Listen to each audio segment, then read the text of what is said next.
Good evening and welcome to the most compelling talk show on TV, The Desk on Global Television. Yes, the big word from the PDP presidential candidate for 2023, Abubakar Atiku, says the 2025 budget of 49.7 trillion naira lacks the structural and physical discipline to address Nigeria's multifaceted economic challenges.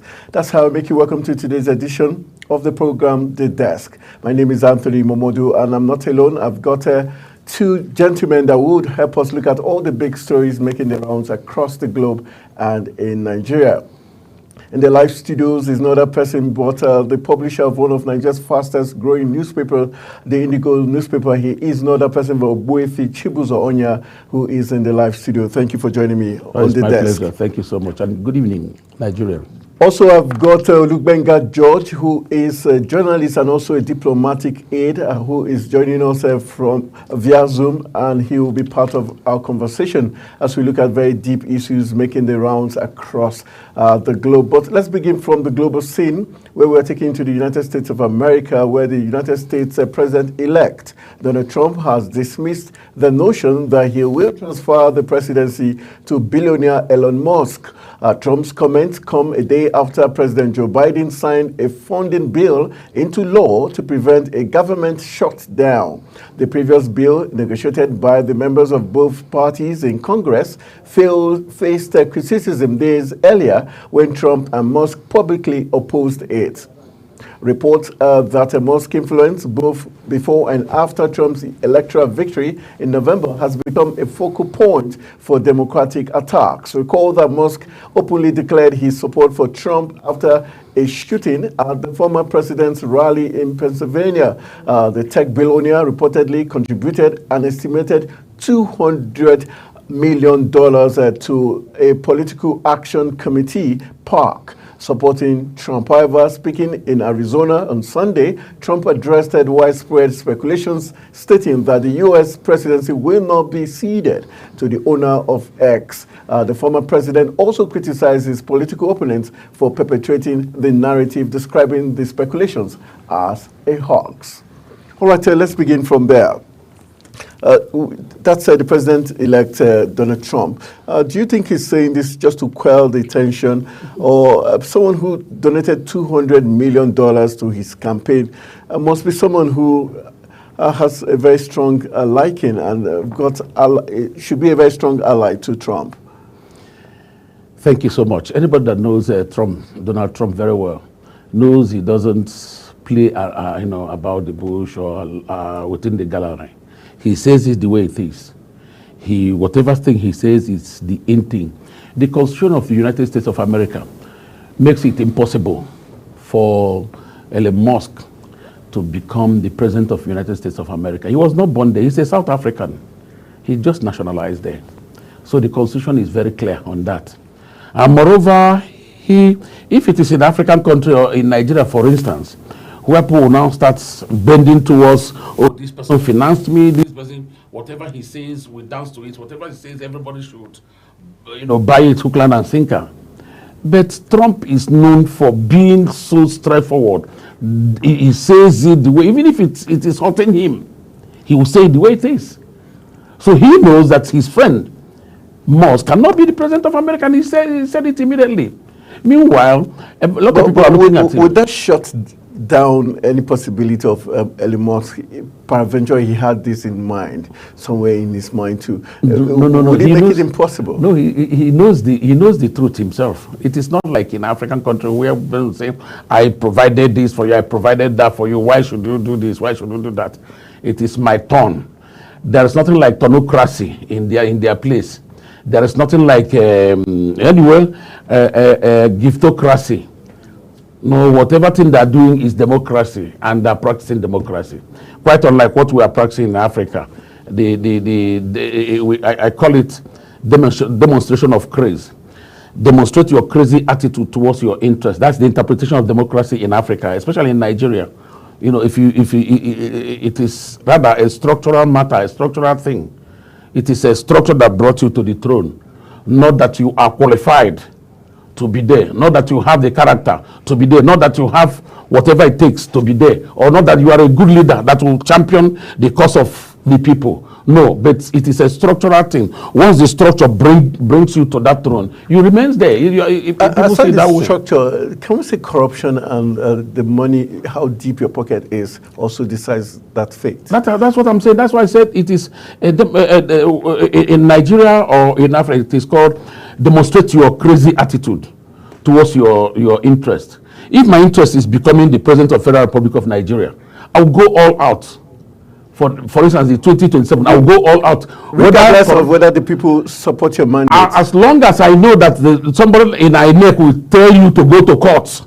What do you mean? I will do everything to make sure that let the INEC man tell you to go to court. Simple. So it is there. That's why I say it's a structural thing in Nigeria. It is not the democracy. All right. Let's move on to the next talking point. It's the Yuletide season already, and the federal government of Nigeria has declared Wednesday, December 25th, Thursday, December 26th, and Wednesday, January 1st, 2025 as public holidays to mark Christmas, Boxing Day, and New Year celebrations.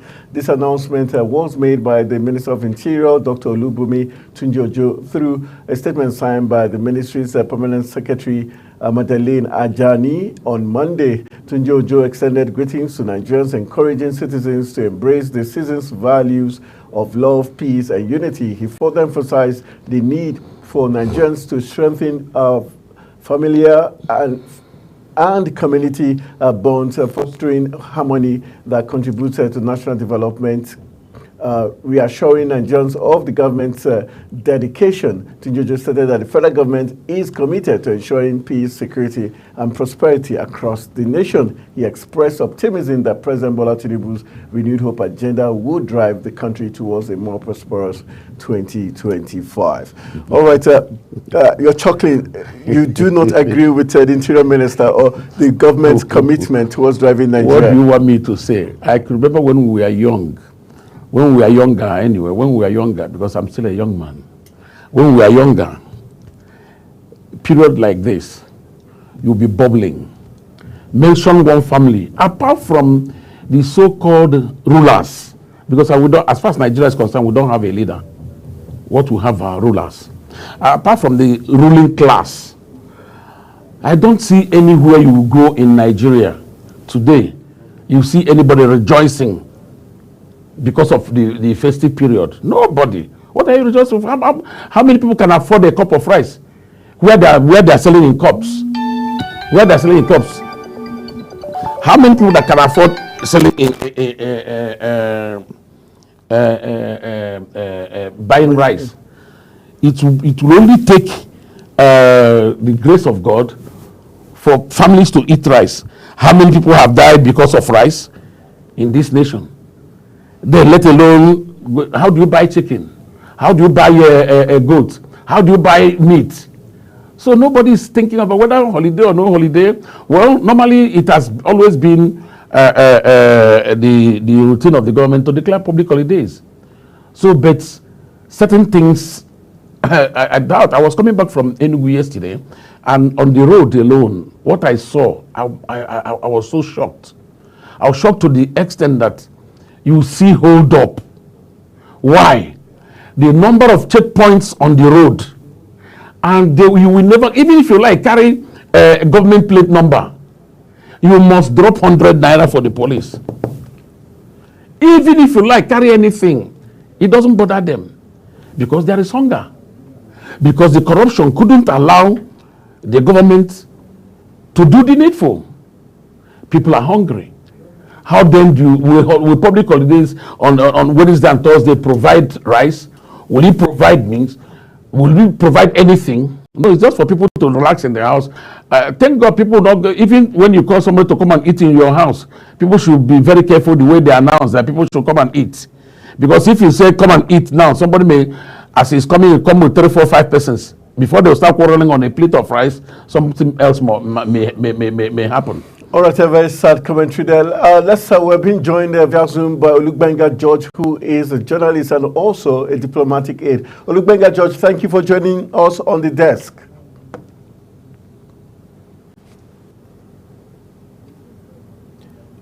Olukbenga, let's have your take as regards issues. First of all, we discussed about Elon Musk. Trump saying Elon Musk cannot succeed him as president of the United States of America, regardless of the support, the $200 million support he gave him during his election process. Do you see this as a statement of fact? And does that dispel any probably dream or aspirations of Elon Musk? Well, first of all, you have said that it is a speculation. Good evening, Tony, and good evening, Nigerians. It is a speculation, and there has been no poster or banner or statement anywhere where Elon Musk actually declared his interest in being the president of the United States. Of course, to dispel the speculation, we have also had President-elect Donald Trump come out to say, look, all of this is just a hoax. Elon Musk is not out to be America's president and can never be. Of course, Mr. Ogbuefi already mentioned that in a submission earlier when he said Elon Musk is not an American. He's an American by indigenization, but he's not by birth. It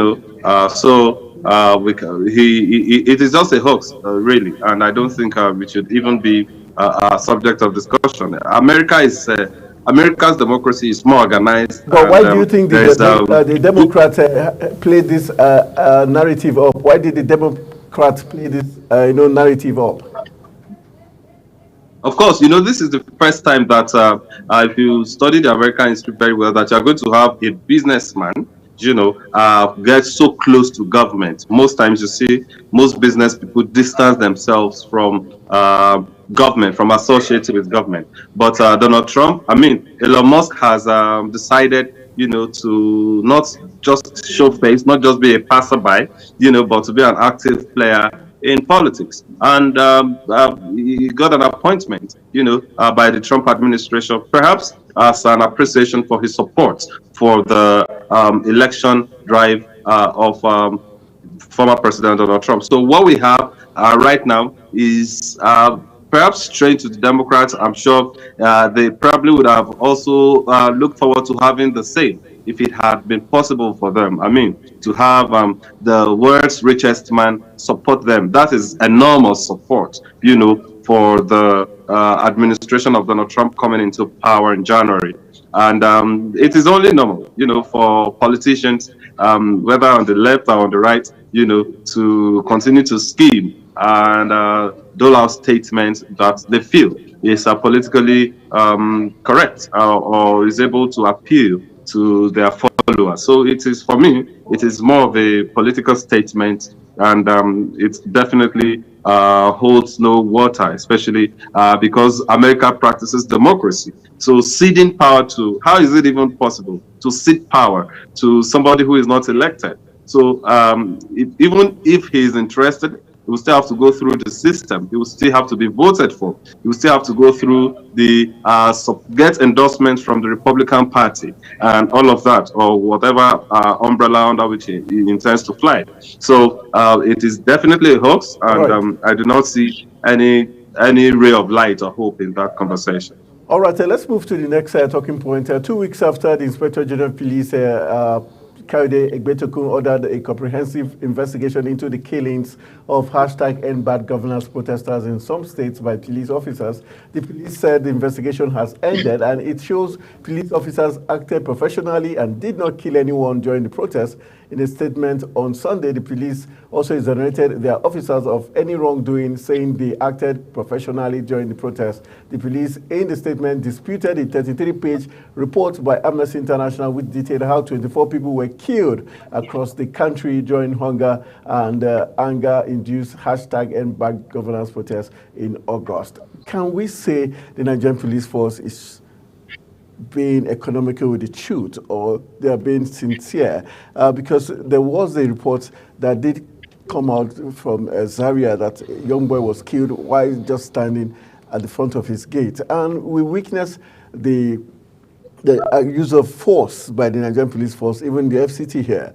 I and my colleague who went to cover the protests were tear gas from 3 different fronts when even the protesters were not hurling stones or holding any weapons. You see, you just said it all. Well, nobody needs a soothsayer or a clairvoyance or a prophet or whoever to tell them that the report of the police does not hold waters. I will tell you this thing. Nigerian police is still following the footsteps of the colonial masters. Why am I saying this? Until we start indigenizing Nigerian police, it will continue that way, because what the police is doing is master-servant relationship. They are not policing Nigeria. For instance, that and bad governance. At the stadium, I was there live. What I witnessed, it is I've never had that kind of a thing. As a journalist, I've been covering protests and other rallies and things like that, where a bus that brought people, tear gas was thrown, not one can or not two, but a lot of them were thrown inside that bus, and the driver was running. People were jumping out of the window, and you are still saying that. It's just like when Lai Mohammed was the Minister of Information. He came and told us, and nobody died during NSAS. Today, you see, when it is not you, you think it is no. I mean, it is nothing happened. By the time we come, if it now touches you, that's when you start regretting all these things I said, all these things I did. Let us just know that these are. If anybody says that the report of the amnesty is fake, the kind of people they brought to the courts, is that one fake? Let us see that these people are human beings. Yes, what has happened has happened. Why is the Nigerian police force economical with the truth? They are not admitting any single. It is intrinsic in the system. It is absolutely intrinsic in the system. If you don't follow it, and that's why I say it is master-servant relationship. The person that put you there will quarrel, because the institution is not strong. The individual in Nigeria, as far as Nigeria is concerned, as far as the system in Africa or Nigeria is concerned, Nigeria in particular is concerned, the individuals are stronger than the system. So the problem is systematic. It's intrinsic. Do you think? Okay, let me just throw this question to Olugbenga George. I just want to ask you: do you think the Inspector General of Police would be magnanimous enough to own up to the fact that the Nigerian police force might not have been completely professional during that period? Just take a look at the fact that he is in Ilori currently because the Nigerian police force tortured a youngster to death in Ilori. So do you expect the IGP to be more sincere in coming out to admit and own up to wrongdoing by the force? Thank you for that question. You see, Mr. Ogbuefi had already mentioned, that we have a rot in the system already, where we have individuals who are stronger than institutions. That is the Nigerian story. It is something that we all are familiar with. And what I would add to that is the fact that you cannot expect, the Nigerian police to deliver better services to the Nigerian people than they already do, because of the processes that they have gone through, because of what they themselves are subjected to as servants of the people. We understand that their job is a job of service to humanity, where they risk their lives. But look at them themselves. What kind of lives do they live while delivering that service? What is the quality of their lives? How much does the state actually respect them? How much does the state invest in them, in their well-being and their welfare? I believe that these are some of the issues, that they are the foundational issues to why we have the kind of police that we have in the country. Yes, subsequent administrations have made efforts, to improve the welfare of police, but it is already an idea of big manism. So depending on what political side you are, or how you are politically situated, within the polity, that will determine how you will be able to access, what the government has made available. So it is a wake-up call. definitely, for me, I'm sorry, but I don't really expect so much, from the Nigerian police, better than what they are doing. Not far from what they are doing, except for the fact that, as human beings who have accepted, to serve the people, and let's not forget that they also have guns. For me, this is the way I look at it. I'm hungry. I'm not able to meet my needs, and then the state has empowered me with a gun. What am I supposed to do with it? So it is a very dangerous situation, and that is why we continue to have the recurring issues we have, where the state of delivering effective policing in Nigeria is concerned. It is really dicey, and for me, I really do not expect much. But speaking to the issue on ground and admitting, yes, you talk about the IGP admitting to the fact that they probably have not dispensed their duties professionally enough. That speaks to accepting, the failure in the system, and the only person that can fix it again are those who are in power. So it is a wake-up call to the leaders, and of course to those who have taken the job themselves. I believe that no one is being forced to become a police officer in this country. You became a police officer because you chose, you went for the training, and you decided that you wanted to be in order to serve. I believe that should be the intention. But if people join police force because it is another means for a survivor, there are no jobs in the country, and everybody does not want to become a nuisance somehow. Some people are actually bad in themselves, and they just need the cover of police. They need that uniform, to be able to protect themselves. And it means that the police system needs to now purge itself of this kind of people, because we cannot say that every Nigerian police is bad. You cannot say that every Nigerian police cannot deliver their duties respectively, effectively. So it puts a burden of duty, on the system to purge itself, because there is already a perception. Even when a police officer behaves well, Nigerians don't expect it. I've told you, I don't expect anything serious. I have been a victim of police harassment before. And I did practically nothing. I think I mentioned this on this show some time ago. I did nothing. So it is just their way. It is the way they have learned. And it is very, very sad that is where we find ourselves. But it is a wake-up call for us and for the administration in power to look into the policing system, to see that if democracy is going to be strong in Nigeria, then we need an effective policing system, because that is the only system that helps to curb crimes and curb corruption in the country. All right, just to let you know that the chairman of the Nigerian Bar Association Suleja branch, Abdullahi Liman, also confirmed the killings and violations in Suleja in the 33-page report by Amnesty International. 24 people were killed across Borno, Jigawa, Kaduna, Kano, Katsina, and Niger State. The rights group added that several persons were injured and over 1,000